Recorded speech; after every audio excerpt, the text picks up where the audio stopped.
Bueno, ahí está, nuevo presidente de los Estados Unidos, nuevo embajador de México en Washington. Lucy Bravo, ¿cómo estás, Lucy? Muy bien, muy buenas noches. Buenas noches, Stephanie Enaro, ¿cómo estás, Stephanie? Hola, gracias por muy estar bien. acá. Buenas Muchas noches. Gracias. Carlos Mota. Hola, Carlos, buenas noches. ¿cómo te va? ¿Qué tal? A ver, ¿es el momento más adecuado, Lucy, para hacer un cambio de embajador? Sabemos la renuncia de la embajadora Marta Bárcena, pero ¿era el momento? Hay que esperar quizá a que llegara el próximo presidente, a que llegara Joe Biden, falta poco, el 20 de enero.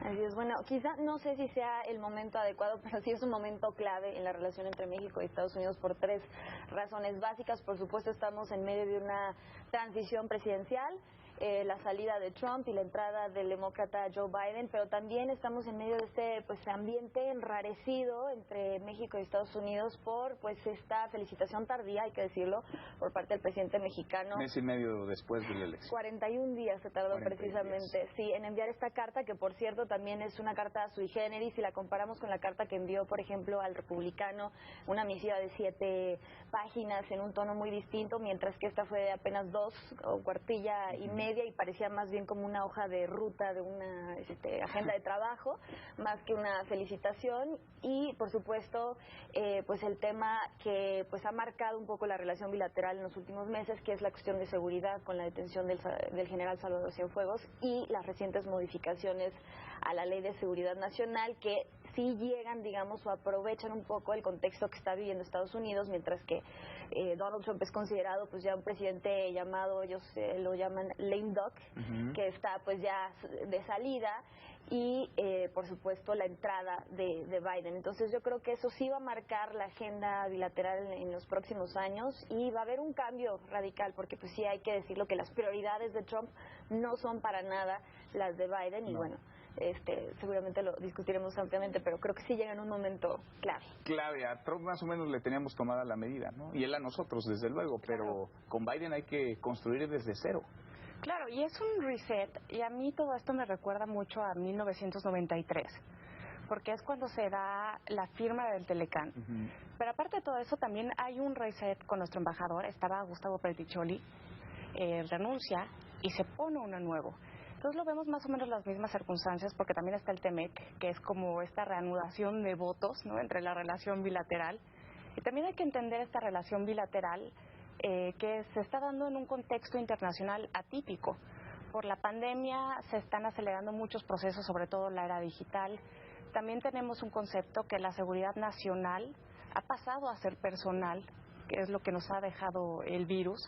Y también tenemos que se da en un contexto donde China ya está surgiendo como la potencia más fuerte del mundo, y se prevé que para 2021 va a crecer un 7%. Entonces, hay muchas cosas. No podemos entender esta relación bilateral sin entender cómo está cambiando el mundo. ¿Cómo está cambiando? ¿Y dónde están las prioridades, no? Que quizá cada presidente traiga las suyas, pero también cada país tiene las suyas. Yo creo que es una oportunidad fenomenal para el presidente López Obrador para reconstituir la relación bilateral con Estados Unidos, y creo que es un poco la apuesta de lo que está haciendo en este momento, con el cambio sobre todo de embajador, ¿no?, ahora que va a llegar Esteban Moctezuma. A mí me parece que esa reconstitución de la relación tendría que tener un eje fundamental, que es el tema económico. Y yo creo que hay que salirse de lo que suelen llamar los analistas, que les gusta usar esa palabra, de la narrativa de que esto tiene que ver únicamente con el tema de seguridad y de migración, y tendría el presidente que reconstituir la relación en términos económicos. Son más o menos 630,000 millones de dólares los que bilateralmente se comercian entre los dos países. Es el intercambio, digamos, comercial uno de los más grandes del mundo, ¿no? Ahora, tenemos un TEMEC, como bien estás apuntando, y tristemente, ¿qué hemos escuchado del TEMEC durante los meses pocos que lleva de vigencia? Prácticamente nada.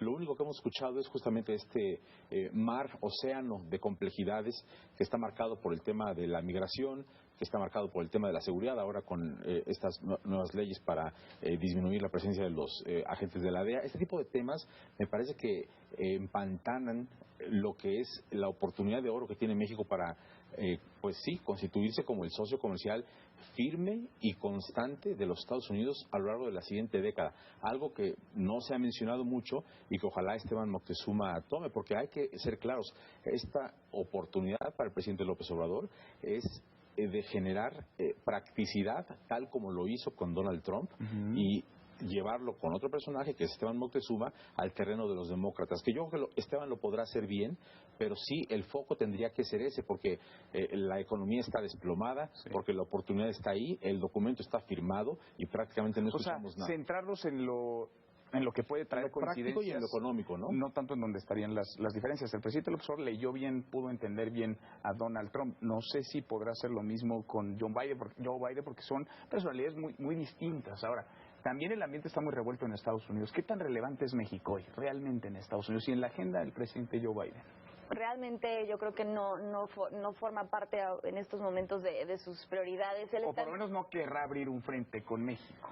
Por lo menos, bueno, sí, evidentemente yo creo que ahorita su prioridad es el COVID-19 y la reconstrucción económica, él lo ha dicho, y posteriormente, pues sí, reconstruir los lazos de Estados Unidos con sus diversos socios, no solo México, sino en todo el mundo, porque pues hay que decirlo, el paso del huracán Trump, pues sí, digamos que mermó muchísimas de las relaciones y el liderazgo que tenía Estados Unidos a nivel mundial.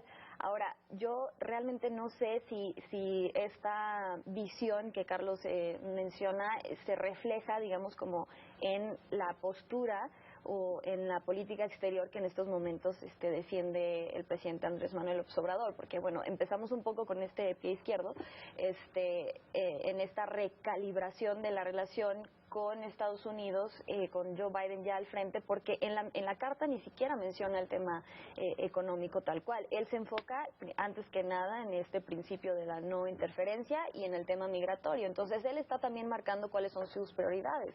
Entonces de alguna forma sí va a ser el mayor reto para Esteban Moctezuma el articular esta visión, este mensaje que coincido plenamente contigo tendrá que ser la prioridad.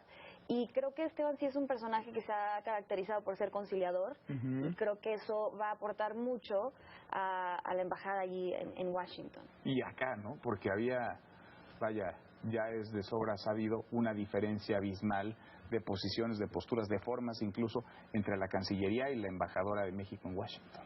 Claro, son muchos temas que hay que tocar y yo creo que hay que tener presente que el embajador de México en Estados Unidos es importante, pero nuestra relación tiene tanta inercia que hay muchos temas más que son los que le van a dar la forma. Yo creo que en esta nueva administración de Joe Biden, un tema fundamental va a ser, por ejemplo, el del tema del DACA. Por ejemplo, Donald Trump lo intentó terminar ese programa. Esta es una herencia de Obama. Y Joe Biden se va a centrar en eso como parte del tema migratorio que le está dando prioridad. Y también hay que ver cómo va a cambiar la agenda con el tema laboral, ¿no? Tenemos aquí tal vez secretarías como la del trabajo o la del medio ambiente que tal vez podrían haber tenido en esta administración un papel simbólico que ahora van a tener un papel más protagónico por los intereses de Joe Biden. Y también hay que ver algo innovador, que es el tema de la agenda de las mujeres. El gabinete que trae Joe Biden va a haber muchísimas mujeres, no solo con Kamala Harris, va mucho más allá. Tenemos a Susan Rice, tenemos a Michelle Forley. Creo que buena parte de su staff son mujeres. También el equipo de comunicación. Sí, en la comunicación. Son puras mujeres. Creo que es un tema innovador que va a cambiar un poquito esta dinámica, ¿no?, a la que siempre hemos estado acostumbrados. Claro, yo creo que México, el presidente y el nuevo embajador tendrán que centrarse en una óptica o ver todo bajo lentes de las posibles sanciones, que es el juego que le gusta jugar a los Estados Unidos. Probablemente Donald Trump era alguien que vociferaba sobre las sanciones que quería o amenazaba poner en diferentes países, incluido México, como los aranceles en algún momento, pero va a seguir así aunque no se vocifere tanto al respecto de parte de la nueva administración.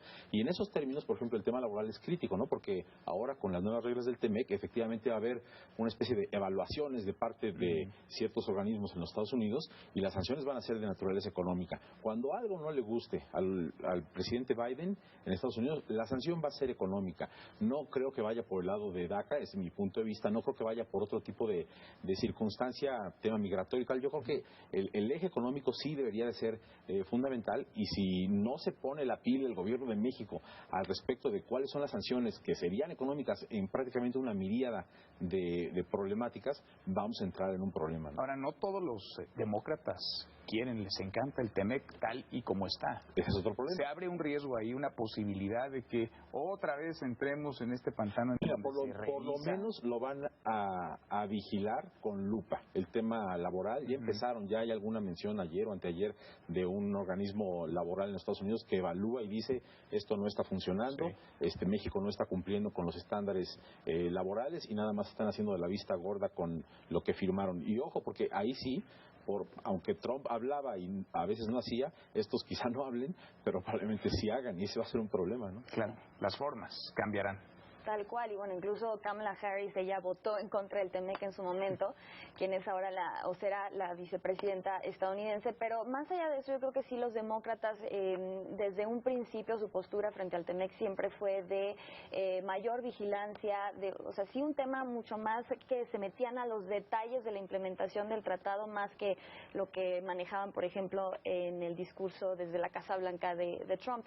Pero yo creo que sí también uno de los temas fundamentales y que va a ser transversal en la agenda bilateral va a ser el de seguridad. Y yo sí creo que a diferencia de Trump, Biden sí va a estar muchísimo más involucrado y enfocado en la labor de sus agencias de inteligencia, a diferencia de Trump que las golpeaba cada vez que podía, las desacreditaba y demás. Y Biden sí va a poner mucha más atención en este tipo de operativos porque hay mucho presupuesto destinado precisamente a este tipo de cooperación en materia de seguridad e inteligencia, en el caso específico de México y muchos otros países, y creo que eso sí va a ser también un tema que sí le han, pues sí lo han leído, digamos, en Palacio Nacional, y por eso es que le están dando la atención ahora que pueden, antes de que precisamente llegue Biden. Porque llega la iniciativa y porque en la carta el propio presidente López Obrador a Joe Biden hace un especial énfasis en la soberanía, en el respeto. Nosotros no nos metemos en su patio, ustedes no se metan en el nuestro. Están adelantándose a que por ahí, por este lado de la seguridad, de la relación con las propias agencias de inteligencia y seguridad, puede venir una disputa, un choque con el gobierno de Joe Biden, entre el gobierno federal, el del presidente López Obrador y el de Joe Biden. Bueno, es que también hay que mencionar y recordar que el episodio de la detención del general Salvador Cienfuegos fue pues algo completamente inédito en la relación bilateral y que solo era un reflejo de esta falta de confianza, hay que decirlo, entre ambos agencias o entre ambos gobiernos, y yo creo que eso es algo que difícilmente van a soltar ahora, sobre todo porque se transfiere, digamos, la implementación de estas medidas de gobernación a Cancillería, y eso nuevamente nos refuerza pues este papel que ha jugado Marcelo Ebrard en la administración, y yo creo que sí, es un tema que definitivamente no van a soltar. Históricamente, ¿con quién nos va mejor? ¿Con los demócratas o con los republicanos? En temas de comercio nos ha ido mejor con los republicanos. Yo creo que es importante tomar este contexto porque, a ver, se está implementando el TEMEC, pero tenemos que del otro lado del Pacífico está el otro tratado que firmaron 15 naciones asiáticas, el ERCP, que juntas son el 30% del Producto Interno Bruto Global. Entonces, esto pone una presión de facto, de bloque, por así decirlo. Tenemos que sumarle también esta crisis de pandemia, que más allá de una crisis sanitaria, una crisis económica, también ha sido una crisis en la cadena de suministros. Entonces, tenemos que del lado asiático muchas empresas están relocalizándose a Vietnam, y hay otras del lado de Estados Unidos que probablemente se quieran venir hacia México por la cercanía con Estados Unidos, sobre todo cuando tenemos recursos estratégicos que antes eran propiamente solamente de China, como es el caso del litio. Esa fue una de las razones por las que Apple decidió poner sus fábricas allá. Ahora aquí tenemos unos yacimientos muy importantes en Sonora. Entonces creo que si hay una buena sinergia con esta administración, México podría tener un lugar muy estratégico en esta nueva reconfiguración mundial. Ahora, para eso tienes que tener una agenda que desde aquí detones y que desde aquí digas, yo quiero que esto sea así. Y regresaría al punto que decía Lucy, en el sentido de el tema de seguridad, sí creo que es clave, pero no hay, yo sé que es de las últimas semanas lo que vimos con Cienfuegos, lo que vimos con la Ley de Seguridad Nacional, pero no hay que dejar de vista lo que ocurrió con la cena en la Casa Blanca. Estuvo el presidente mexicano en plena pandemia con un grupo de empresarios muy importantes, y yo creo que eso más bien es lo que marca esa practicidad que el presidente López Obrador quiere ojalá, mantener hacia el futuro. Oye, había muchos Biden, ¿no? de los estadounidenses, muchos del sector energético. Ese es clave. El sector energético es justamente, yo creo que Estados Unidos lo que quiere es venderle energía al mundo. ¿Y quién es a quien le puede vender más rápidamente? A Canadá y a México. Y a México más que a nadie. Entonces yo creo que sí hay como esta priorización que tiene que calibrar muy bien el gobierno de México, porque a mí me parece que el tema de seguridad y los desencuentros por lo de Cienfuegos, que son gravísimos, sí, pero se inscriben en el marco de la cooperación de las agencias anticrimen, sea el Ejército, la Guardia, la DEA o la que sea. Y sí, eso se roba mucha de la atención, pero realmente lo que está ocurriendo en materia económica, desde mi punto de vista, es gigantescamente mayor, es de un peso tal que, bueno, pues originó una escena que prácticamente no habíamos visto en mucho tiempo, ¿no? Entonces, sí creo que ahí es donde el foco tendría que estar, sin perder de vista que temas de migración o temas de seguridad pues generan durante algún tiempo ruido, pero no es el ritmo de las relaciones. No tenemos bola mágica, pero se los pregunto, ¿nos va a ir mejor con Biden de los que nos fue con Trump o nos va a ir peor con Biden de los que nos fue con Donald Trump, Lucy? Pues yo creo que nos puede ir mejor en el sentido de que la economía estadounidense va a reactivarse. Ya vemos ahorita con el tema de las vacunas, sin duda esto va a dar un impulso muy importante a la economía en general y bueno, sabemos que la nuestra va de la mano del estadounidense y creo que sí, Biden ha dejado muy claro que él llegó para crear empleos, sobre todo en materia energética, entonces creo que si nosotros logramos insertarnos como socio estratégico en esa materia, que va a ser uno de los principales retos de Esteban Moctezuma precisamente, nos puede ir mejor. Stephanie, 20 segunditos, ¿nos va mejor o peor? Yo creo que vamos a conocer una presión que con Trump no conocimos, sobre todo cuando Biden trae el tema de energías limpias y aquí tenemos que trabajar un poco con ello. Carlos. Nos va mejor porque Estados Unidos sigue siendo capitalista y eso, pues, qué bueno. Pues ojalá, ya lo platicaremos a ver si tuvieron o no razón bola mágica. Gracias, Lucy, Stephanie, gracias, Carlos, muchas gracias a usted por vernos, gracias, acá nos encontramos mañana.